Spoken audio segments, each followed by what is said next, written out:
திருப்பத்தூரில் 9 வயது பள்ளி சிறுவன் டெங்கு காய்ச்சலால் பாதிக்கப்பட்டு உயிரிழந்த சம்பவம் பரபரப்பை ஏற்படுத்தியுள்ளது.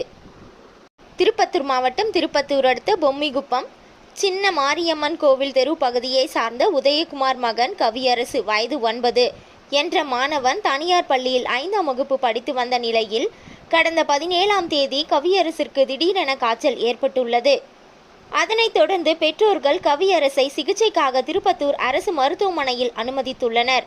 அங்கு அவருக்கு சிகிச்சை அளிக்கப்பட்டு மருத்துவ சோதனைகள் மேற்கொள்ளப்பட்டு சிறுவன் கவியரசுக்கு டெங்கு காய்ச்சல் இருப்பதாக மருத்துவர்கள் உறுதி செய்துள்ளனர். இதனைத் தொடர்ந்து சிறுவன் கவியரசை மேல் சிகிச்சைக்காக தருமபுரி அரசு மருத்துவமனைக்கு அனுப்பி வைக்கப்பட்டு அங்கு சிகிச்சை பெற்று வந்த நிலையில் சிகிச்சை பலனின்றி கவியரசு உயிரிழந்துள்ளார். இது குறித்து அப்பகுதி மக்கள் கூறுகையில், பொம்மிகுப்பம் சின்ன மாரியம்மன் கோயில் தெரு பகுதியில் கொட்டி வைக்கப்பட்டுள்ள குப்பைகளை பஞ்சாயத்து